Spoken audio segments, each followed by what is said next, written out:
और उनके लिए तत्व ज्ञान भी नहीं हुए, ब्रह्म ज्ञान भी नहीं हुए, तो उनकी भगवत प्राप्ति कैसे होगी?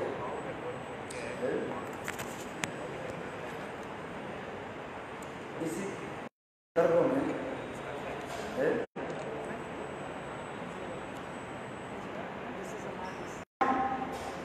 प्राप्त अच्युत अश्लेष निवृत्ता क्षीण मंगला तमेव परम आत्मान जार बुद्ध नाम ऋषि करे ये भगवान प्राप्ति के लिए क्या उपाय क्या है ना? अभिष्ट हो गया, काम की तरह हो, है की तरह हो, क्रोध की तरह हो, देश आदि के द्वारा और अथवा भक्ति के द्वारा भगवत प्राप्ति। किंतु इसमें जो वस्तु करे क्या होनी चाहिए? आवेश, अब्जर्व। जब हम भगवान में अभिष्ट नहीं होते तो हम प्राप्त नहीं कर सकते। जिसके वेद राजा की कथा आ जाता है, वेद राजा भगवान बहुत विरोधी थे, भगवान को गाली देता है। श्रीमद् भागवत में वेद दुस्वप्न आकर और जो महान भक्त होते और उनके क्या होते ना, अनेक को जो है भगवत संबंधी है सबका। तो कंस के लिए ऐसे भी कहा है, कंस की जब मृत्यु की घड़ी आ जाए है वो देखो ये कैसे कैसे सपना। तो यहाँ पर जो करें वो समस्त गोपियां कृष्ण में क्या थी? अभिष्ट। इसलिए अभिष्ट होने के नाते उनकी समस्त प्रकार के मंगल और अमंगल पाप पुण्य सब नष्ट है। यहाँ पर क्या पड़ता है? भोगना पड़ता है। पाप के द्वारा दुख भोग होता है, ये भोग सब तो कमन हो गए ना, और पुण्य के द्वारा सुख भोग होता है। इसलिए शास्त्र में कहा गया ये पाप और पुण्य जब तक विनाश नहीं है तब तक मतलब उत्तम अधिकारी में प्रेम उत्पन्न होता है। तो उसमें प्रेम के लक्षण जो है दिखाई पड़ते रहते हैं। एवं वृत्त स्वप्न नाम जतानुराग वृत्त उच्च यशति अथो रोदति रोति गायन माधव नित्यति रूपवाच्य है। सुन्नन सुभद्राणि रथांगपाने जन्मानि कर्माणि जानी च लोके नामानि गीतानि तदार्थकानि गायनो माधव नृत्यति लोकवाच्य। प्रेमी भक्त के लक्षण सुन्नन सुभद्राणि रथांगपाने, और वो भगवान की अमृतमय कथा सुन करके उसके चित्त द्रवीभूत हो जाता है। सिन्नन सुभद्राणि रथांगपानि जन्मानि कर्माणि जानी च लोके, भगवान की जन्म कर्म आदि अपराजित दुख लीलाओं को स्मरण करते हुए बस प्रेम में डूब जाते हैं, प्रेम में उन्मुक्त हो जाते हैं। सिन्नन सुभद्राणि रथांगपानि जन्मानि कर्माणि जानी च लोके नामानि गीतानि तदर्थकानि, भगवान के ऐसे मधुरमय नाम आदि लेकर के कभी नृत्य करते हैं, कभी हंसते हैं, कभी रोते, कभी जमीन पर है। जैसे कृष्ण गोपियों के साथ रास विहार आदि की और उनकी रिझाया, उनके प्रेम आदि दिया, अत्यंत स्नेह आदि देकर के उनके पालन पोषण, और फिर कृष्ण ने किया कि रास संकल्प, तो उनके गोपी के हृदय में तब क्या हुआ? दुख है कि नहीं? कोई आपकी प्रेम स्वाभाविक रूप में उनके हृदय में ये समस्त लीला है। जैसे दो एक उदाहरण के द्वारा समझा देता हूं। एक समय एक गोपी जो है प्रातः काल में आनंद मन ब्रह्ममुहूर्त ताजे ताजे माखन उठाया। आज हमारे घर में यदि गोविंद आते कितना आनंद है। किंतु ब्रजवासी के मन में यही होता है, गोविंद आवे मम गृह खेल, सदा सर्वदा मेरे गृह में व आंगन में खेलकूद कर। गोविंद दर्शन के लिए इतने तड़पते रहते हैं, आनंद होती होता है। वो गोपी क्या कर रही है? दधि मंथन कर रही है और ताजे ताजे मक्खन को उठाया और उठाकर क्या है, सुंदर मटके में रख दिया है। और इधर गोविंद विचार कर रहे, मेरे भक्त को मुझे पुकारे, मैं कैसे रह सकता हूँ। भगवान के छोटे से बड़े तक जितने भी भक्त, कहीं भी कोई भक्त भगवान को पुकारे, वो तत्क्षणात उसी समय वो आई। वो द्रौपदी कहे, गोपी कहे, ना कोई ध्रुव महाराज कहे, प्रहलाद कहे, कोई भी छोटे छोटे से भक्त भगवान किसी प्रकार निष्कपट रूप से पुकारे, भगवान आगे। यह तो गीता में भगवान क्या बोले? अपिचे शुद्राचरो भजते मां अनन्य भाको साधुरेव समन्तव्यो सम्मोग व्यपस्ते। गीता में भगवान कहते हैं अर्जुन, अपिचे सुदुराचर, एक दुराचरी होता है, एक सुदुराचरी, अत्यंत जो है घृण्य है, ऐसे कोई एकांतिक जो भक्त है वो मेरा भी प्रिय है, उसको मैं नहीं छोड़ सकता। इसलिए अपिचे शुद्राचरो भजते मां अनन्य भागो। अनन्य भाग में एकमात्र मुझे छोड़कर किसी भजन नहीं करते, ना कोई देव देवी की भजन नहीं करते, एकमात्र गोविंद में ही शरणागत है। तो यहाँ पर जो आपका प्रश्न हो जाता है, जो भगवान में एकांतिक शरणागत है वो दुराचारी कैसे बन जाता है?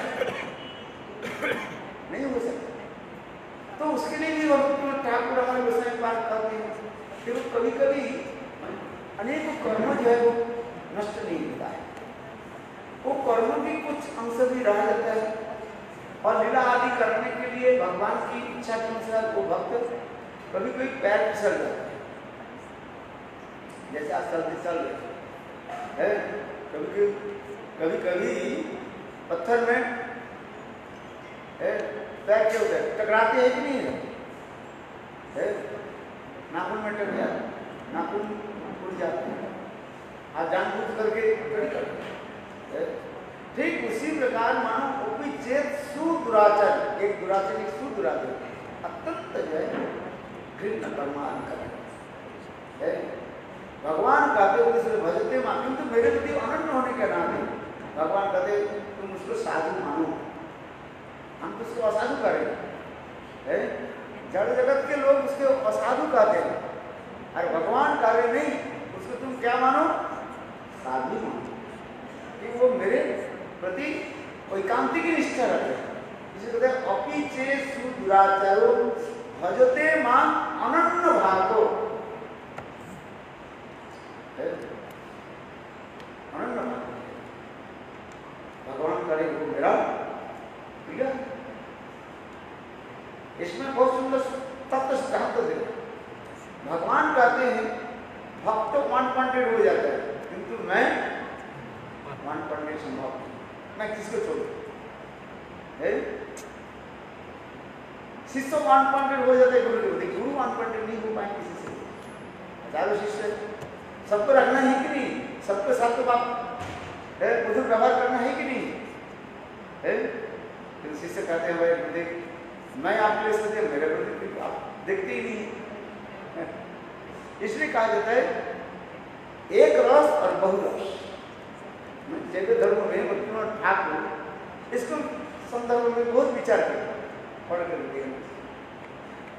एक रस और बहुरस। चलो उस विषय से मैं थोड़ा आगे चलता हूँ। इसलिए कहा ये अपिचे सुदुराचरो भजते मां अनन्य भागो साधु एवं संबंध। भगवान करे ये मेरा मंतव्य है, मैं दिस माय डिसीजन। क्या डिसीजन? ये साधु है, बोले दुराचारी हो, अपिचे सुदुराचारी इसके साधु कैसे बन गए? भगवान कहते हैं नहीं, भगवान है सुप्रीम कोर्ट जब आपके आपके ये राय दे रहे हैं, उसके ऊपर आप क्यों कर रहे? खुदा के ऊपर तो कर दिया, अपराध हो जाए। इसलिए भगवान तो यही कहते हैं, अति से सुधा तो भजते मां अनंत भाव साधु ने वो मंतव्य, ये मेरा मंतव्य है, है इसलिए नहीं मानो, हमारे क्या लगेगा प्रत्यगातु। तो भगवान भक्त के प्रति कितना प्रेम प्रति रखते, सैकड़ों माता पिता के स्नेह ममता प्रति एकत्रित कर दिया जाए, भगवान की जो स्नेह ममता प्रति बराबर नहीं। अरे भगवान के छोड़ दीजिए, इस जगत में मां के हृदय में जो प्रेम है, मातृ है, और दूसरे के साथ बराबर नहीं कर सकते है, होता है। ये तो शास्त्र में कहा गया, सब ऋण को आप उतार सकते हैं, किंतु मातृ ऋण को आप उतार नहीं सकते। एक मां के ऋण उतारने के लिए और उनकी सेवा करना पड़ता है, मातृ सेवा करना पड़ता है। पर कितने बड़े 7 जन्म तुम्हें लेना पड़ेगा। शास्त्र में ऐसे लिखा गया, माता की जो ऋण उतारने के लिए कितना जन्म लेना पड़ेगा? 7 जन्म, 1 जन्म नहीं है? मातृ सेवा। तब एक लड़का चैलेंज करने लगे, भैया मैं 1 जन्म में तुम्हारा मैं सेवा कर ऋण उतार दूं। तो मैया बोले ठीक है, 1 जन्म तो हो चुका है, 1 दिन की सेवा करके दे। तो मैया ने बोला, माता जी ने बोला, देख आज ठंडी के समय था, दे एक काम कर बेटा, आज मेरे ही साथ में सो, विश्राम कर, रात में सो। बेटा मां के साथ सो गया। मां जान बुझ कर रात 12 बजे कहे, बेटा मेरा प्यास लग रहा है, थोड़ा पानी ले आओ, गर्म पानी ले आओ। उठे, पानी लेकर के आया, है दिया। थोड़ी बात में बेटा सो गए। फिर 10 मिनट बाद करके, बेटा मेरे लिए थोड़ा है और कुछ लेकर के आओ। बोले ऐसे जब 2 बार 3 बार कहे ना, फिर कर ले, बेटा मेरे लिए थोड़ा पानी ले आओ। बेटा गुस्सा हुआ, बोले हमें सोने कहा कैसे? तो मां कहने लगी, बेटा 1 रात मेरे साथ सोने में तेरा नींद में इतने बाधा आ गए, क्या तुम जानते हो जब तुम छोटा थे कितने रात मैं सोई तुम्हारे है? ये तो थोड़ा पानी गिर गया, और तुमने कितने रात तुमने हमारे विस्तार में क्या कर दिया? पेशाब कर दिया। अब तुमको मैंने तुम्हारे विस्तार में ठंडी में तुमने सोने नहीं दिया। मेरे जो कपड़ा जो अंचल जो है, वो सूखे अंचल में बिछा करके तुमको मैंने सुलाया, और तुम्हारा जो पेशाब जो है ठंडी जो है उड़ गया, उससे मैं कितने रात वृंदावन बिहारी लाल। तो बेटा की समझ में आया, ये वास्तव रूप में है माता की जो ऋण उतारने की संभव है। माता की स्नेह ममता सत्य में कहा गया है। एक बताओ सुना देता हूँ। एक लड़का एक लड़की के साथ प्रेम कर, चुपचाप करके प्रेम करते चले, अब इधर उधर प्रेम चलने लगे। एक दिन लड़का कहने लगे, देखो ऐसे चुपचाप करके प्रेम कैसे चलेगा, कब तक चलेगा? एक काम करते हैं, हम दोनों विवाह शादी कर लेते भाई, अच्छा रहते ना। सुन रहे कि नहीं? बोला अच्छा रहता है और अच्छा ठीक है। ये तो लड़की कहने लगी, देखो हाँ आपके साथ विवाह मैं कर सकता, एक शर्त है। क्या शर्त है? आपकी मां के साथ हमारे मिलेगा नहीं, माने उनकी जो सास होने वाली बेटा की कोई तुम्हारे मां के साथ नहीं, तो शादी करके हम तुम्हारे घर में जाए और तुम्हारी तो मां एक ही है, और घर में उसके पिताजी नहीं और कोई है, विधवा मां, तो तुम्हारी मां के साथ मैं कैसे रहूं? है? तो माँ के छोड़ो नहीं तो मुझे छोड़ो। लड़की कहने लगी कि तुम माँ के छोड़ो नहीं तो मुझे छोड़ो। लड़का तो उसे प्रेम जाल में पड़ गया ना, लड़की तो उसे कैसे छोड़ो। और इधर वृद्धा माँ है, माँ की भी कैसे छोड़ो, दिखला में पड़ी। लड़के अंत में कहने लगे अच्छा ठीक है एक काम करो, मैं तुम्हारे शादी करूँ, तुम्हारी माँ की कलेजा जो है, कलेजा मुझे दे, तो मैं तुम्हारे साथ। देखो जब प्रेम में जब जाल में पड़ जाते हैं, लड़की जो कहती है ना पड़ता है कि नहीं? बड़ा ब्राह्मण समझेंगे कितने काइंड है, वास्तव भी है। वृद्ध माता अपने घर से निकाल देते हैं। देखो उन्होंने कहा ठीक है, मैं माँ के कलेजा जो है ठंड के समय था, उनके माँ जो है देखो अपने बेटा के प्रति इतने स्नेह ममता है, जब तक बेटा भोजन नहीं करे, गरम गरम करके बेटा को भोजन नहीं करा, माँ एक ही तो बेटा है। और देखो उस दिन बेटा रात 10 बजे आए, माँ सारी सब्जी आदि जो कुछ भी है बना करके रखे, गरम गरम रोटी खिलाइए, सब्जी गरम गरम करके बेटा को खिलाइए।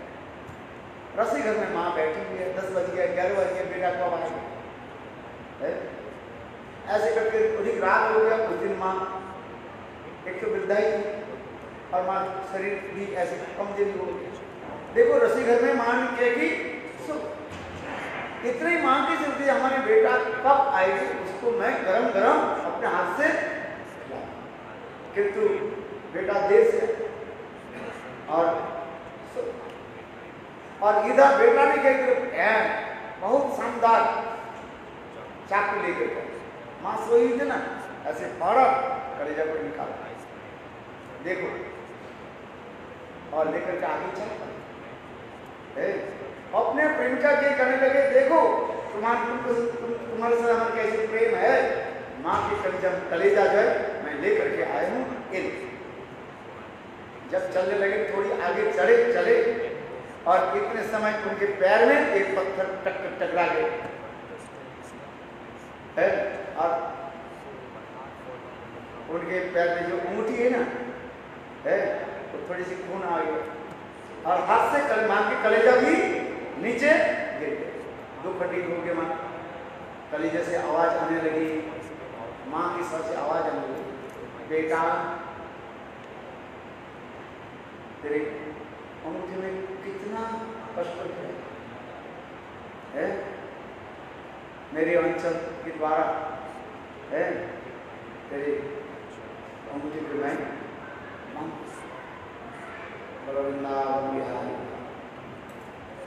कितना देखो माँ की जो स्नेह ममता प्रति जो है कोई वर्णन कर सकते नहीं कर सकते है? तो उससे कहने की तात्पर्य जो है कि संसार में जो हम लोग एक माँ के ऋण उतार नहीं सकते और कोई चैलेंज करे तो शास्त्र में कहा गया तुम्हें कितने जन्म लेना पड़ेगा, 7 जन्म मातृगण जन्म लेना पड़ेगा। तो 7 जन्म मातृ तो कितने माँ हो, 7वीं माँ तो है, तो कैसे तुम उतार पाओ, तुम पास संभव नहीं है। उससे सगुना ये तो वास्तव में साधन जरूर है और उससे जो गोपी जी प्रेम दिखा रहे कृष्ण के प्रति है, वो प्रेम की महात्मा क्या वर्णन करें, वर्णन करना संभव नहीं है। इसलिए कहा इस संदर्भ में मैंने भी कुछ आगे भी कथा सुना है, ये रास में जो गोपियां जो सम्मिलित हुई वो समझते कौन सा गोपियां थी, उनके स्वरूप क्या है, उसके लक्षण अनेक प्रकार की गोपियां उन पर सम्मिलित हुई। अब ये भी बताया था, देखो देखो कृष्ण जब वंशी वादन किया, वंशी बजाया पहली बार है 6 साल के कृष्ण जब 6 साल के थे उन्होंने गोपियों की चीर हरण किया। 7 साल के समय गिरिराज गोवर्धन को उठाया, इंद्र की जो है दर्प को चूर्ण किया है गिरिराज धाम। अभी 8 साल के समय कृष्ण ने क्या की, गोपियों की जो है बुलाया वंश वादन करके है? वो समझते गोपियों ने कृष्ण के वंशीध्वनि सुन के जब आए, वो गोपियां कौन थी, कैसे आए, इसके संदर्भ में टीकाकार में वर्णन करते हैं। अनेक प्रकार के गोपियों की समावेश विशेष करके शारदीय रास शास्त्र में अनेक रासों के वर्णन है, लेकिन उसमें विशेष करके दो प्रकार रास की विशेष बताया गया। एक है शारदीय रास, शरतकालीन जो रास है, श्रीमद् भागवत में जो रास की वर्णन हो रहा है उसके कहा जाता है शारदीय रास, शारदीय रास तारत्री विचरन्तु मनश्चक्रे शारद उत्पन्न मल्लिका विचरन्तु मनश्चक्रे योग माया आसितम। ये शरतकाल की लीला वर्णन है। श्रीमद् भागवत में दसम स्कंद 29 अध्याय से लेकर के 33 अध्याय जो रास कहा जाता है, इस रास को कहा जाता है शारदीय रास। इस रास के अनेक नाम, इसको कहा जाता है पंचायती रास कहा जाता है। पंचायती माने अनेक प्रकार के गोपियों की जो है समावेश, साधन सिद्धा, नित्य सिद्धा, श्रुतिचरी, मुनिचरी और देव कन्याएं और रामचंद्र के जनकपुरी कन्याएं, भगवान रामचंद्र के देख करके इतने प्रेम में मोहित हो गए और रामचंद्र के पति रूप में शिकार करने के लिए उत्कंठित होने लगे, किंतु भगवान रामचंद्र मणिमन समस्त जनक कन्याओं के कारण ये इस लीला में आप लोग मैं शिकार नहीं कर सकता, क्योंकि इस लीला में मैंने व्रत ले लिया। ये एकमात्र जनक नंदिनी, जनक महाराज पुत्री सीता के छोड़कर किसी को मैं विवाह नहीं करता। एक जिसका कहता है एक पत्नी व्रतधारी, रघुकुल रीति सदा चली जाए, प्राण जाए गुरु वचन। क्योंकि सीता विवाह से भगवान रामचंद्र जी सीता जी के निकट यही उपहार दिया। ये सीते हमारे राज परिवार में अनेक विवाह की प्रथा है, किंतु मैं आपके निकट एक उपहार देना चाहता हूं। आपके छोड़ करके मैं किसी को विवाह नहीं, एक पत्नी व्रत है। इसलिए स्वयं भगवान रामचंद्र जनकपुर आदि कन्याओं की भी मणि मनमानों के हृदय में प्रेरणा दिया। ये इस लीला में यानी त्रेता युग समाप्त होने के पश्चात दापर युग में और दापर युग के अंत में मैं जब कृष्ण के रूप में प्रकट हूं, उस समय अब लोग की सारी मनोवांछा पूरा। इसलिए देखो वो समझते हैं कि तो जग के अंतिम में जो पूर्णाहुति होता है उस समय पत्नी की जरूरत है, पूर्णाहुति में पत्नी नहीं होती, जग संभव पूरा नहीं और तुम्हारे पास पत्नी नहीं है। किंतु रामचंद्र क्या की राजभक्त बिल्कुल सीता जैसे है और बना करके जब का आहुति आदि करने लगे। देखो एक ने जानी रामचंद्र कितने असमय यज्ञ किया है और हर साल नई नई स्वर्ण मूर्ति होती है। क्यों शास्त्र में लिखा है मूर्ति जो अमान होता है फिर उसके क्या होता है प्राण प्रतिष्ठा आदि करके विसर्जन भी होता है। मूर्ति शास्त्र आह्वान पूजन इसके बाद विसर्जन है। शास्त्र में ऐसे ठाकुर जी के बुलाना पड़ता है और फिर पूजन होता है आज और इसके पश्चात विसर्जन चल है। तो वो समस्त जो स्वप्न सीता यानी भगवान रामचंद्र निकट करेंगे हम लोग काम जाए, तुम तो अपने काम के लिए हमें तो यूज कर लिया। अब यहाँ काम तो कहाँ जाए, अपने पूर्णाहुति देने के लिए तो हमने तो यूज कर लिया, अब हम कहाँ जाएंगे बताओ। बहुत रोचक कथा है कि नहीं। है कहाँ गए? तो उस समय भगवान रामचंद्र कहने लगे देखो ये सर्वनिष्ठा है, मैं आपको ये आशीर्वाद देता हूँ। त्रेता युग में, त्रेता युग के बाद द्वापर युग में जब मैं कृष्ण के रूप में हूँ प्रकट हूँ, आप लोग ये सारे गुणवंश में है और आप लोग सब ब्रज में गोपी गर्भ में, गोपी गृह में, गोपी गर्भ में गोपी शरीर प्राप्त है। क्योंकि भगवान कृष्ण की एक विशेष है, कृष्ण गोप जाति, गोपी बिना अन्न कार्य ना करे अंगीकार। कृष्ण की विशेष वैशिष्ट है, अच्छी तरह से सुनिए, कृष्ण गोप जाति और गोपी बिना अन्न ना करे अंगीकार है। गोपी छोड़ करके यानी वैश्य छोड़ करके और किसी को ग्रहण नहीं करे। ब्राह्मण पत्नियां भी आई कृष्ण के साथ मिलने के लिए है, जाकी ब्राह्मण पत्नियां जो है आई, कृष्ण ने बोला हम लोग नहीं जाएंगे, ये तो भगवान समझा बुझा कर भेज दिया, ग्रहण नहीं किया। इसलिए हमारे आचार्य में सिद्धांत देते हैं, अचेतन चैतन्य तो ये पाया लिखते हैं, कृष्ण गोप जाति गोपी बिना अन्न ना करे अंगीकार। तात्पर्य क्या है? गोप गृह में आपको जन्म लेना ही पड़ेगा। यदि गोपी बनना है तो क्या करना पड़ेगा? गोपी गृह में, गोपी के गर्भ में जन्म लेना पड़ेगा। ये विशेष वैशिष्ट्य है। लक्ष्मी भी आई राजगृह में प्रवेश करने के लिए, किंतु लक्ष्मी देवी कोई लक्ष्मी स्वरूप ब्राह्मणी स्वरूप में ही राजगृह में प्रवेश करना चाहती है। वो गोपी शरीर प्राप्त करने बाद गोप गृह में जन्म लेना वो है नहीं चाहता। तो भगवान से क्या करेंगे?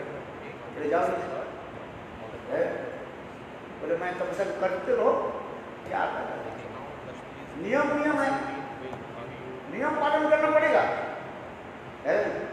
आज तक भी लक्ष्मी देवी वृंदावन में यमुना के दूसरी तट पर बेलवन में कठोर तपस्या करती है।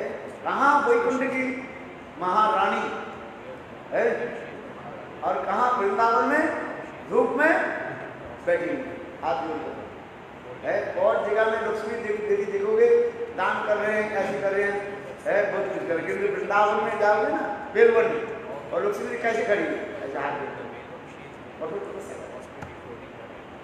है। कस्सान औषधि वो विद्युत बांध में प्रसाद निकाला सर्वना चलो भागवत में नाग पत्नी की स्तुति में तो ही आ लक्ष्मी जी की प्राप्ति नहीं। मेरे कहने की तात्पर्य है वही भगवान रामचंद्र को समझता सर्वनिष्ठा की कहने लगे कि मेरे अहितु की कृपा से, जो मैं की कृपा से आप लोग ब्रज में गोपी गृह में और गोपी गर्भ में जन्म लेंगे। ये भी नहीं होगा, गोपीश्वरी होने से थोड़ी हो जाता है। फिर नित्य सिद्धा गोपियों की संग करना है। उनकी संग से क्या होता है? तुम्हारे हृदय में कृष्ण के प्रति अनुराग उत्पन्न है। और अनुराग की क्या लक्षण बताते जा रहे? प्रस्त्राण स्नान बंधनम और दर्शन और देखो गोपी बनना इतना थोड़ी सहज है, कितने काम करना पड़ेगा है। क्या बोलते हैं ये बेलना रोटी करने का पापड़ बेलना पड़ेगा, ऐसे थोड़ी। लोग तो कहते हैं हमें गोपी मिल जाए, जाओ राधा कुंड में जाओ, बहुत लोग बैठे हुए बोले हमें तो गोपी भाव भजन कर खा जाओ, तुम्हारे नाम दे देता क्या नाम ये मंदिर चलो, ऐसे थोड़ी हो जाता है। बहुत कुछ पापड़ देना पड़ेगा, भजन साधन है, तत्व सिद्धांत में प्रवेश, फिर सिद्धांत में प्रवेश, भजन साधन नित्य सिद्ध परिकरों के साथ संग तत्व होता है।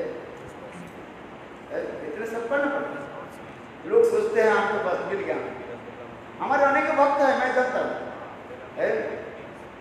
कुछ दिन कहते अरे इधर तो कुछ मिलता ही नहीं, गुरुदेव तो बताते ही नहीं है, रस कथा बताते ही नहीं है, और उधार जाते हैं बिल्कुल ताजे ताजे रस मिलता है, किंतु वास्तव तात्पर्य तो सुन भजन में परिपक्व ज्ञान वैराग्य का नहीं है।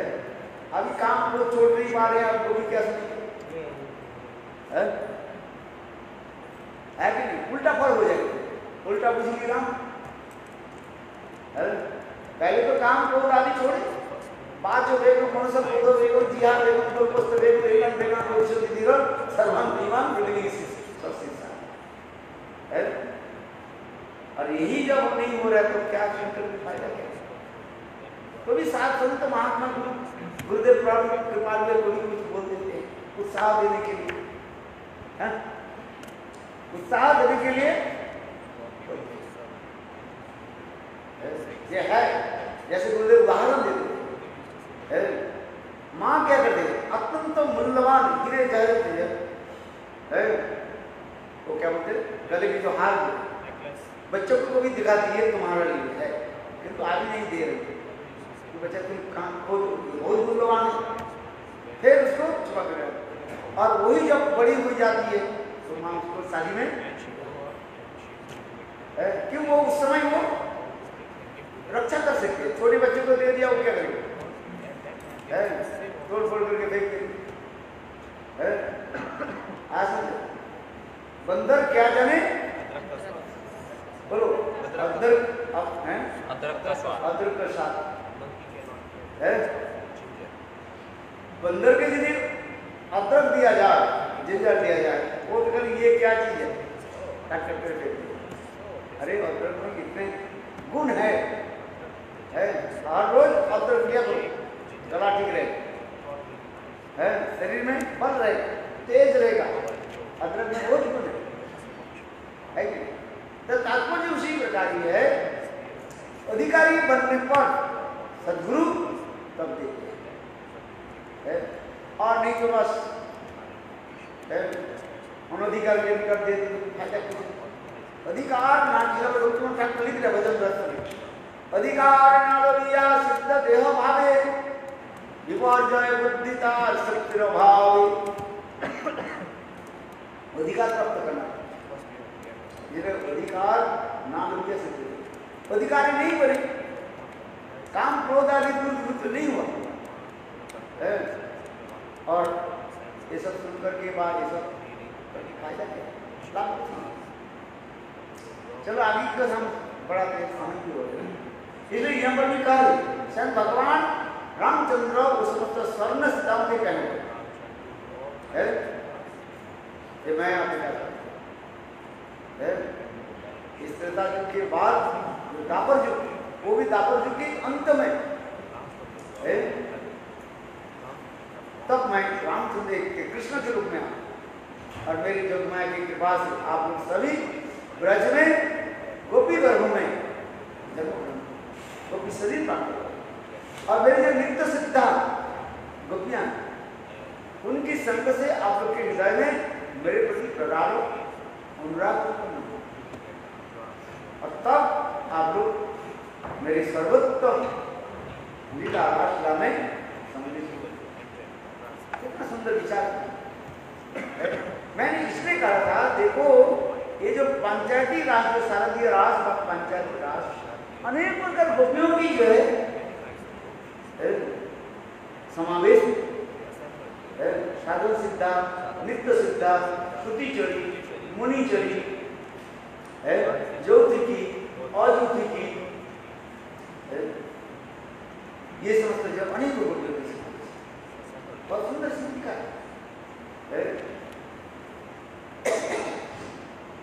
यह बात और एक सिद्धांत हमारे दिखा रहे हैं, उनका कारण देखो कृष्ण ने बंसी बजा है, बंसी ध्वनि सुन करके सभी अपने अपने गृह कार्य आदि त्याग दे करके गोविंद के ओर दौड़ने लगे। भगवान गोविंद के बंसी ध्वनि सुन करके वस्तुतः गोपियों के हृदय में अपराध दिव्य काम करना, अग्रह कार्य आदि त्याग दे करके और दौड़ने लगे। कैसे दौड़ रही है? एक लक्ष्य गोविंद की लक्ष्य के दौड़ रही है, साथ ही साथ में और अपने सहेलिया गोपियां कर रही है, किंतु वो देख नहीं पा अलक्षित तो उद्यमान। देखो गोपियां की कैसे है, और वो गोपियां जब दौड़ रही है, उनके कान के कुंडल इतने सुंदर रूप में तो दुल्लमान हो रहे, जो गिर रहे, कोई अपूर्व रूप धारण कर दिया। किंतु गोपियां जब एक ही साथ में जब दौड़ रही है, एक दूसरे के देख नहीं पाए, जो मैं कहता हूं, अथवा वो गोपियां थे एक अनिविष्ट थे, गोविंद छोड़ करके और कुछ उनकी दृष्टि नहीं है। देखो कितने सुंदर विचार है। और इसमें एक सिद्धांत हम देते जा रहे हैं, जो नित्य सिद्ध है, तो गोपियां जो है उनकी कोई बाधाएं नहीं, जो मैंने उनकी में कृष्ण के साथ मिला, जैसे राधा ललिता विशाखा, ये सब कहा जाता है नित्य सिद्धा गोपियां। कृष्ण के वंशित ध्वनि सुनते ही बस गृह से और इसलिए यह पर साधन सिद्धा जो है, साधन सिद्धा में कुछ गोपियां जो है नित्य सिद्धा के संग प्राप्ति हुआ, कुछ अनुराग भी उत्पन्न हुआ, किंतु अनुराग पूर्णता नहीं, पर मैच्योर नहीं। इसलिए जो मैंने किया कि वह समस्त गोपियों की कृष्ण के साथ मिलन के लिए एक व्यवस्था करना है, उनके भी बाधा भी नहीं, उनके एक एक प्रतिमूर्ति बना दी। जैसे उनके सास ससुर विचार करने लगे, मेरे बहू जो है मेरे घर में काम कर रही, अथवा किसी कारण के लिए पड़ोस के घर में दे, अभी आने वाले, देखो कितने समय बीत गए, तथापि उनके सास ससुर अथवा उनके गुरुजन सोच रहे क्या, हमारी बहू अभी अभी गई है, पड़ोसी के घर में गई है कोई काम के लिए, अभी आने। देखो उनके मन में ऐसे उत्पन्न है। और दूसरी कहते हैं कुछ गोपियां है जिनके कृष्ण के प्रति अनुराग उत्पन्न नहीं, जो मैंने उनके प्रति किसी प्रकार है ये नहीं किया, क्या बोले है?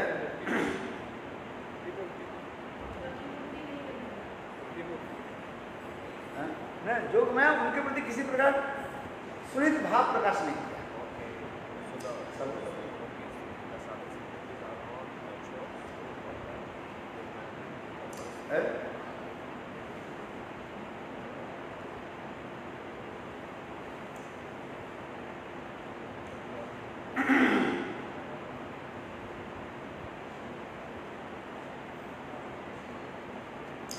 उस समय उनके क्या की, उनके पति लोग अथवा उनके गुरुजन वह शब्द गोपियों के क्या की पकड़ करके गृह में बंद कर दिया। ठीक, बोले कहाँ जा रही है? अथवा ये विचार करने लगे, ये इनको इसको क्या हो गया, बुद्धि भ्रष्ट हो गई है, अथवा कोई ग्रह इनके ऊपर रुष्ट हो गया। जैसे किसी ग्रह होता है ना, मतलब है ग्रह यदि आपके अनुकूल नहीं हो है, आपके बुद्धि भी विकृत हो जाए, ऐसे शास्त्र में लिखा है कि नहीं? कुछ ग्रह यदि अनुकूल नहीं हो, प्रतिकूल ग्रह हो, उद्दंड ग्रह आ जाए तो आप बिल्कुल पागल के उन्माद के भांति पागल के भांति आप काम करते हैं। अथवा कहते हैं इसके ऊपर कोई भूत पिशाच अपदेवता जो है अभिष्ट हो, भूत लग गए है, भूत लग गए है। लोग बोले अमासी से भूते धरे बांग्ला कीर्तन है, पाड़ा लोके बोले हमारे भूते धरे लोग कहते हैं कि मुझे भूत पकड़ लिया। बोले भूत भूत कुछ नहीं है, और यदि भूत है वो नंद के पुत है। यदि भूत कहो, वो भूत कौन है? वो नंद के पुत है, वही चढ़ गया जिसके ऊपर नंद महाराज के पुत्र भूत चढ़ जाते हैं। वो क्या करेगा? उसके कोई तंत्र मंत्र की तरह काम थोड़ी होता है। वास्तव किसी के भूत चढ़ जाए तो तंत्र मंत्र के द्वारा भूत को आप छुड़ा सकते हैं। बहुत लोग करते हैं भूत छुड़ाने के लिए मंत्र करते रहते हैं। यहाँ पर भी एक विशेष है, जो जानते नहीं वास्तव रूप में मंत्र सिद्धि नहीं किया है और भूत छुड़ाने के लिए जाए तो भूत उसके ऊपर चढ़ जाएगा। जिसके ऊपर चढ़े हुए ना उसके छोड़ करके उसके ऊपर चढ़ते हैं। हाँ, इसलिए मंत्र सिद्धि होनी चाहिए। जिसको मंत्र सिद्धि नहीं किया और मैं भूत छुड़ाऊं तो देखना मुझे उल्टा हो। बहुत ऐसे केस देखा कि सुना जाता है। और भी भूतों के अनेक प्रकार भूत होता है। भाई भूत के कथा सुनो, कोई ब्रह्म भूत होता है, ब्रह्मदत्त भूत होता है। आज अनेक प्रकार है। तो उसी प्रकार जो भूत छुड़ाने वाले की मंत्र की सिद्धि करना, इसलिए शास्त्र में कहा गया पहले होता है मंत्र सिद्धि, मंत्र की सिद्धि करना है। उसके लिए शास्त्र में कह रहे हैं मंत्रार्थ चिंतन, न्यास, मुद्रा, प्रपत्ति, शरणागति और पालन करके मंत्र आदि जप करने पर धीरे धीरे वो सिद्धि का है। सिद्धि में भी अनेक प्रकार के मंत्र सिद्धि, साधन सिद्धि और भाव सिद्धि, स्वरूप सिद्धि, वस्तु सिद्धि, अंतर जाके परिकर। नित्य गोलोक वृंदावन में जाना इतना कितने कठिन काम है। जो जिनकी अभी कृष्ण के प्रति प्रगाढ़ अनुराग उत्पन्न नहीं होता, अथवा जिनके जब कृष्ण नित्य सिद्धा गोपियों की संग पूर्ण रूप से नहीं है। ये विशेष वैशिष्ट्य है। ये नित्य सिद्धा गोपियों की संग की जरूरी है। आज राधा, ललिता आदि ऐसे जो नित्य सिद्धा गोपियां है उनकी संग की जरूरत है। इसलिए तो वेदभूत में श्लोक है पूर्णा पुलिंद उर्गाय श्री कुंकुमेन। इस श्लोक में कहा है वो समस्त पुलिंदी कन्याएं जो है, देखो नित्य सिद्धा गोपियों की संग के लिए नानी कितने प्रकार की जो है उत्कंठित होती है। और ये नित्य सिद्धा राधा आदि गोपियां नित्य सिद्धा गोपी है और उनकी संग देने के लिए है कितने समय तक अपेक्षा नहीं करते। ऐसे वर्णन है गुरुदेव को भागवत के वेदभूत में पढ़ो, इसमें लिखा है। ये समस्त पूर्णा पुलिंद, ये समस्त जंगल में रहने वाले जो ये समस्त जो गोपियां जो है नित्य सिद्धा के संग कैसे करते, उनके मुखारबिंद से कृष्ण के अनेकों सुंदर माधुर्यमय लीला कथों को श्रवण करते हैं। कौन ये पूर्णा पुलिंद? ये समस्त जो लड़के है। और कभी कोई सुंदर सुंदर वनफूल चयन करके उसको सुंदर माला आदि करके लेकर के राधा आदि गोपियों के लिए, और राधा आदि गोपियां वो समस्त वनफूल फल है और कृष्ण के संग कैसे होता है? संग से तो प्रेम उत्पन्न होता है। ददाति प्रतिगृह्णाति गुज्जमाख्या पृच्छति, ददाति प्रतिगृह्णाति गुज्जमाख्या पृच्छति, भुंक्ते भजते चैव सर्वविधा प्रतिलक्षण है कि नहीं? देना पड़ता, तब तो प्रेम उत्पन्न होता है। ना केवल खाते रहो, बस लेते रहो, देना पड़ता है। ददाति और प्रतिगृह्णाति, इससे लेना और देना है। 6 प्रकार लक्षण होता है। प्रति के जो 6 प्रकार लक्षण बताए कि नहीं बताए? ददाति प्रतिगृह्णाति गुज्जमाख्याति पृच्छति भुंक्ते भजते चैव सर्वविधा प्रतिलक्षण। वो समस्त पुलिंद कन्याएं क्या करती हैं? जंगल से सुंदर सुंदर पुष्प आदि चयन करके माला गुथ करके राधा आदि गोपियों के हाथ में देती। और राधा आदि गोपियां कृष्ण के साथ मिलन के समय वो माला आदि अर्पण करते, सेवा होती है। ये समझते जो जंगल के रहने वाली जो पुलिंदा कन्याएं जो है, जंगल के अनेक प्रकार की जो है पुष्प क्या बोलते हैं, कंदमूल आदि लेकर के आते और गोविंद की सेवा में है। प्रेम और कुछ नहीं, प्रेम एक ही वस्तु है, सेवा ही प्रेम कहा जाता है। इसलिए कहते हैं सेवा ही परम धर्म, सेवा ही प्रेम है। इसलिए प्रेम की किसी प्रकार दिखा दिया। चलो आगे की कथा है। इसलिए यहां पर कह रहे हैं जोग माया के प्रभाव से वह समस्त गोपियां घर में तो रहने लगी। उनके सास ससुर आदि उनको क्या कर दिया, कुंडली बंद कर दिया और बाहर से ताला लगा कहाँ जाते हैं, खोल करके कैसे है, काला पानी में जा करके क्या करे, काल कोठरी में बंद कर दिया। काला पानी जानते हो कहाँ है? थोड़ा मेरा कथा में थोड़ा नया पता सुने, काला पानी कहाँ है? अंडमान निकोबार। क्या बोले? अंडमान निकोबार। अंडमान निकोबार। क्या काला पानी क्यों खाते हैं? हमारा जो दूर है वहाँ पानी पानी है। अरे भाई सुनो, इतिहास को सुनो।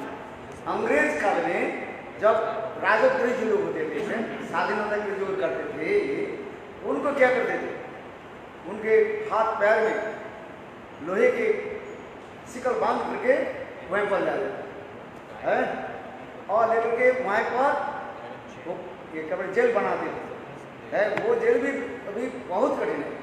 एक छोटा सा जो है खिड़की होता था, मैं जान लगता वो बहुत ऊपर होता था और उसमें ही रख देता है, बाहर से निकाल नहीं जाता।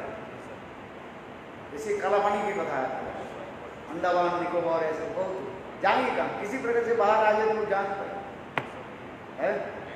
आज तक से वो क्या हो गया, पर्यटन भूमि बन गई, पर्यटन भूमि बन गई, लोग जाते हैं, किंतु उस समय वो रखा गया। ये समझते, मेरे कहने की तात्पर्य है जो वो समस्त गोपियों की क्या की, उनकी माता पिता अथवा गुरुजन मानो घर में बंदी कर और बाहर से कुंडली लगाई है। तो उस समय ये समस्त गोपियां क्या करने लगी, इसे करें वो समस्त गोपीगण अपने को महाबली रूप और अपने को हतभागिनी समझ करके और कृष्ण में एकांतिक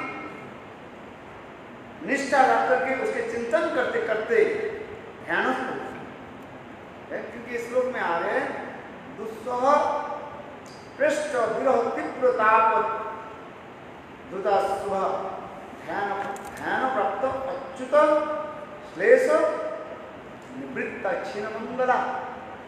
भगवान श्री अच्युत के ध्यान में निविष्ट और उस समय उनके सारे जितने भी कसाय था वो सब क्या हो गया, दूरीभूत हो गया है। क्योंकि भगवान में अभिष्ट हो जाने से समस्त प्रकार के कसाय अपने आप को हुआ। वस्त्र हरण क्या बोले, चीर हरण लीला में स्वयं भगवान भी कहा, ये गोपियों आपके हृदय में जितने भी काम क्रोध आदि जो महाबली था और मेरे प्रति अभिष्ट होने के नाते वो सब नष्ट हो गए। मर्जावसिता दिया मेरे प्रति अभिष्ट होने के नाते है और आपके हृदय में समस्त प्रकार की है अनर्थ आदि अपने आप नष्ट हो। जिस प्रकार भजिता कथिता धान बीज जिस प्रकार धान अथवा गेहूं के खलते हुए पानी में उसके उबाल दिया जाए है, उसके अंदर में जो बीज जो है वो क्या हो जाता है, नष्ट हो जाता है। उसके पुनः यदि उसके पानी में डाल दिया कभी अंकुरित नहीं होगा। ठीक उसी प्रकार भगवान में जो कहीं अभिष्ट हो जाए स्वाभाविक रूप में उनके हृदय में जितने प्रकार के अनर्थ काम क्रोध आदि वो अपने आप क्या हो जाता है। तथापि फिर भी हमारे विश्वनाथ चक्रवर्ती पाद सुंदर फिर उदाहरण देते हैं, तब दिखाई जाता है कोई कोई व्यक्ति के फिर उनके हृदय में अनेकों प्रकार के अनर्थ आदि दिखाई पड़ते हैं। तो कैसे? दो प्रकार की, एक महाभागवत की इच्छा, भगवान की इच्छा से करते हैं, और दूसरी उदाहरण दे दिया जाता है जिस प्रकार सांप के यदि 20 दांत जो उठा लिया, मैंने उखाड़ कर फेंक दिया जाए, पूर्व स्वभाव अनुसार वो सांप काटेगा, किंतु उससे 20 निकलेगा। इसमें तो बहुत उदाहरण के द्वारा समझा। तो वो समस्त गोपियां किया कि मरण दशा उपनीत होने पर कृष्ण के चिंतन करते करते और कृष्ण में स्मरण व ध्यान करने लगे, और अंत में नित्य सिद्ध देह में कृष्ण की ही प्राप्त करते। कितना सुंदर।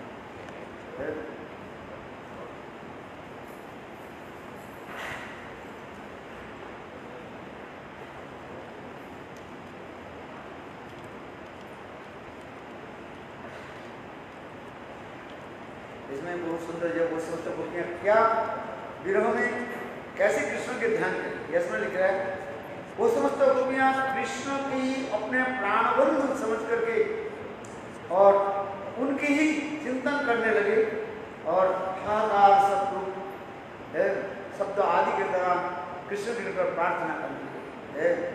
हा हा प्राणिक बंधु हे वृंदावन कलानिधि, जन्म जन्मांतर में आपके यहाँ व्यस्त हो सकते है। समय हो गया, एक कथा सुना देगा, रामायण की कथा सुना देगा।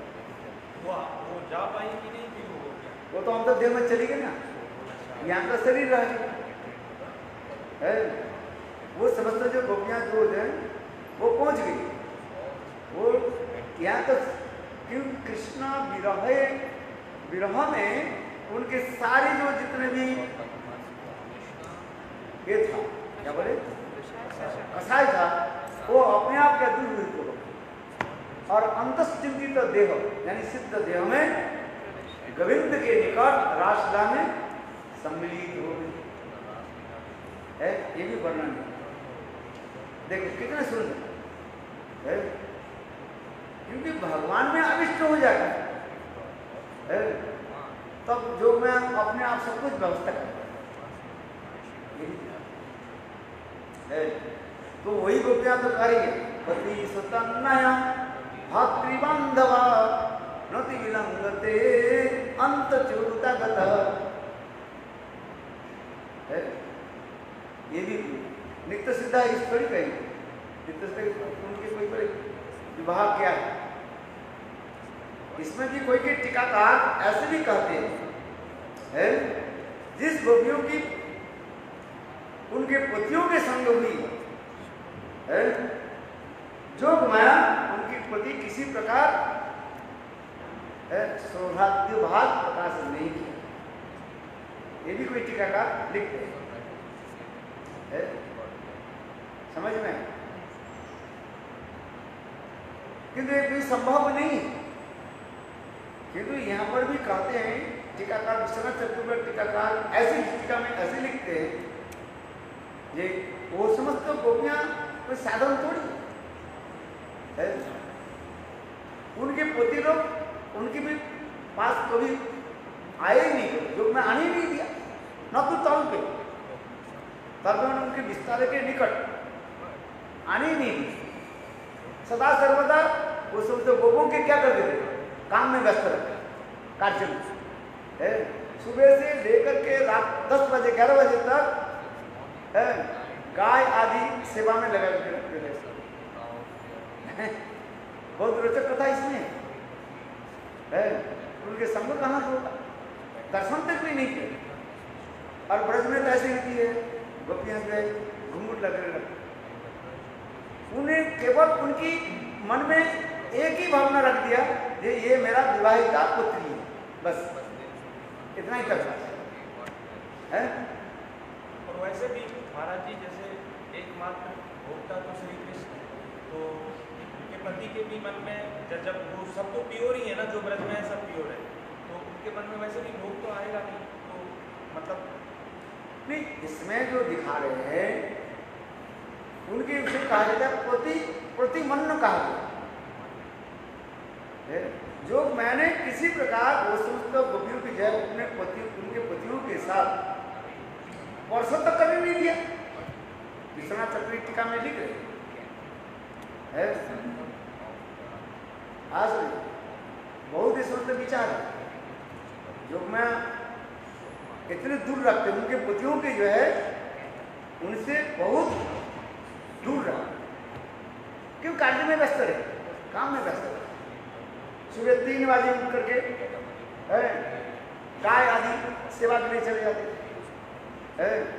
ऐसे करते, फिर रात को जो है 10 बजे लौटते थे, थकान हो जाता है, 2 रोटी खाई फिर सो गए, फिर 3 बजे फिर काम में चले गए। केवल उतना ही उनके मन में रखा मेरा पत्नी मेरे पत्नी है, बस मैं विवाहित मेरा पत्नी है, घर में सो है। ये तो भी कहते हैं बहुत ही, क्योंकि कृष्ण जे गोपी भाव प्राप्ति व कृष्ण के साथ मिलने की साधारण नहीं है। लक्ष्मी आदि बड़े बड़े देवताओं की प्राप्ति नहीं हुई, तो इसके अपने समझिए है गोपी भाव प्राप्ति करना, गोपी शरीर प्राप्ति करना, कृष्ण के साथ रात में मिलना कितने दुस्शब्द है, हम कल्पना नहीं कर सकते। जब टीकाकार जो ऐसे ऐसे शब्द बोलते जा रहे हैं हम कल्पना नहीं कर सकते। हम तो सोचते हैं बस है कोई गुरु ऐसे मिल जाए और मुझे कहा दे कि ये ले लो, बस यही तुम्हारी मंजरी भाव है यार, किसी मंत्र जप करो और कोई क्योंकि ऐसे नहीं। जब ग्रंथ अध्ययन करोगे तो देखोगे कितना दूर है, हजारों मील करोड़ मील दूर है। हाँ समझ लीजिए, आप सोच रहे कोई ऐसे गुरु मिल जाए, गुरुदेव हमें ऐसे मंत्र दे दीजिए बस एक दिन में मेरा क्या हो जाए, गोपी भाव है, गोपी मंत्र मुझे दे, क्योंकि ऐसे नहीं, इसके लिए बहुत परिश्रम करना पड़ेगा, बहुत कुछ साधन भजन करना पड़ेगा है। देखो यह पिछले का बहुत सुंदर टीका में कब कितने सुंदर भाव व्यक्त होगा।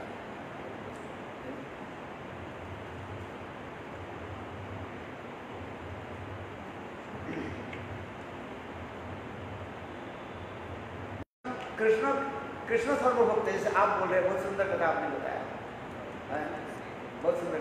कृष्ण एकमात्र क्या है, भोक्ता है, और भोक्ता कौन है, एकमात्र गोपी है, माधुर्य रस है। इसलिए उसके बीच में किसको आने नहीं देते। जो एक छोटा सा कहानी सुनाता है, एक समय कोई गोपी जो है अपने सन कक्ष में विराजमान, कृष्ण ने क्या की उस सन कक्ष में, गोपी के सन कक्ष में चले, रात 12-1 बजे था, वो गोपी और कृष्ण दोनों बात कर रहे थे। भाई कृष्ण तो घर में जोर आ गया और गोप उसके कैबिन के पीछे पीछे दौड़ने लगे, और कृष्ण तो है तो ना, कृष्ण भी दौड़ने लगे, ज्यादा दूर नहीं है, फर्क नहीं रखते है, ज्यादा से ज्यादा 1 मीटर फर्क रख करके कृष्ण दौड़ने लगे और फिर गोप भी उसके पीछे दौड़ने लगे। गोप सजने लगे, चोट में झुर्री पकड़ के लिया और कृष्ण दौड़ने लगे। दौड़ते दौड़ते कृष्ण तो भगवान तो माया भी से क्या नहीं कर सकते, तो कृष्ण ने क्या कि उसी गोप के पत्नी के धारण कर और गोप ने क्या कि उनको पकड़ लिया।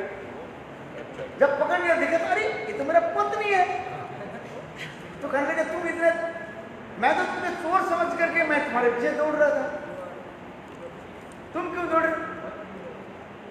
तो गोपी कहने लगी मैंने उनकी पत्नी कहने लगी, जे देखो तुम्हारे साथ मेरी विवाह हुई, आज 10 साल मानो हो गया, ना तुम्हारे साथ कोई हास परिहास हुई, ना कोई तुम्हारे साथ वार्तालाप हुई, तो मैंने ये सोचा कि आज ये कोई हास परिहास कर लेता हूँ, इसलिए जानबूझ करके मैंने वो क्या बोलते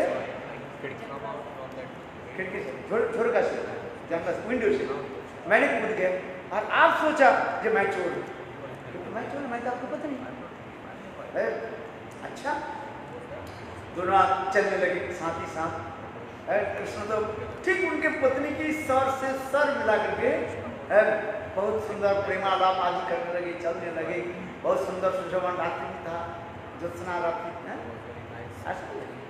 चंद्रमा उदित हो रहे और घना जंगल भी है, बीच बीच में चंद्रमा के रोशनी आकर के दिखाई पड़ रहे हैं, और भीनी भीनी ठंडी हवा भी चल रही है। बहुत अच्छा। कुछ समय चलते चलते इधर गाँव में भगवान माया भी क्या नहीं कर सकते, जो चलने के बाद उस समय वो गोपी माने कृष्ण की गोपी जो है पत्नी कहने लगे, देखो बहुत समय गया, मेरा नींद आ गया, रोक करके चला। वो कह रहे हाँ हाँ हाँ बात सही है, चल घर चल। दोनों आए, भाई दोनों आकर के घर के दरजा खोल दिया। ब्रजवासी के जो दरजा में ऐसी कुंडली फुंडली नहीं होता, केवल ऐसे लगा दिया, हाँ कोई ताला थोड़ी लगा, ऐसे खोल दिया। खोल करके वो पति आगे, उनके जो पति जो है वो पहले घुस गया, और वो कृष्ण पत्नी थी ना उनके, और कृष्ण वहीं से ही बात चले गए। और पति सोचने लगे, ये मेरे पत्नी घर में घुसे, भगवान भी ऐसे करते हैं, कुछ भ्रम उत्पन्न करते। तो फिर अपने पत्नी के घर में ऐसे झांक करके देखा, उनकी जो पत्नी असली पत्नी जो है खर्राटा ले रही थी। अरे तू तो अभी हमारे साथ आई है, 1 सेकंड भी नहीं हुआ, तुम बिस्तर में सोने के साथ ही साथ नींद ऐसे घर कैसे हो? भाई लीला भगवान की लीला। वो पत्नी की जगह तो अरे क्या है, पागल हो गई क्या? अभी रात 1 बज रहा है, मुझे क्यों जगा? गुस्सा, अरे गुस्सा क्यों? अरे मेरे साथ तो अभी वन भ्रमण करके आई है। अरे वन भ्रमण? बोले हाँ हाँ अभी अपने घूम करके आई है। हम देखो तुमने कूद गए, मैं तो सोचा, पहले मैं सोचा था हम तुम्हारे कक्ष में जो है चोर घुस गए, फिर तुमने झरका से कूद करके गए, मैं तुम्हारे साथ कूदा, फिर तुमको मैं पकड़ा, सारी कथा सुना। तू पागल हो गया क्या? हा? मैं कूद गया, मैं क्यों? गुप्त चिंता हैरान हो गया, बोली क्या बात है? अब देखा सब भाई, कोई व्यक्ति गाढ़ निद्रा में सोए में उसकी जगह जाए, उसे कोई लक्षण होता है ना, आंख लाल होता है, उनकी कुछ दूसरी चेहरा होता है, वो विचार करने लगी सच है। और गोपी मुझे गाली देने लगी, हो सकता है तेरे ऊपर भूत लग गया है, तुम कोई ऐसी कोई जगह। तो वो विचार करने लगी बात सही, शायद मैं सपना में ही चला गई। फिर वो घर से आगे करने भाई तुमको जो मैंने जगाया, मैं मध्यरात्रि में जो जगह है, जो मेरा अपराध है, क्षमा दे। वो हमने क्या की, फिर बाहर आके के सो गए। बोलो वृंदावन बिहारी लाल की है। लीला पुरुषोत्तम लीलाधारी कब क्या लीला करते थे क्या समझे है, करते नहीं करें, कितनी सुंदर लीला आदि करते। बोले जय जय श्री राम। आगे जाके इसके यदि विस्तार रूप में जाना चाहते हो ना, मेरा एक ग्रंथ में उसमें पढ़ना, स्मिता राधा ने उसमें संग्रह करके मुझे लिंक बहुत मजादार करा है, पढ़ा आपने? जय जय श्री राम।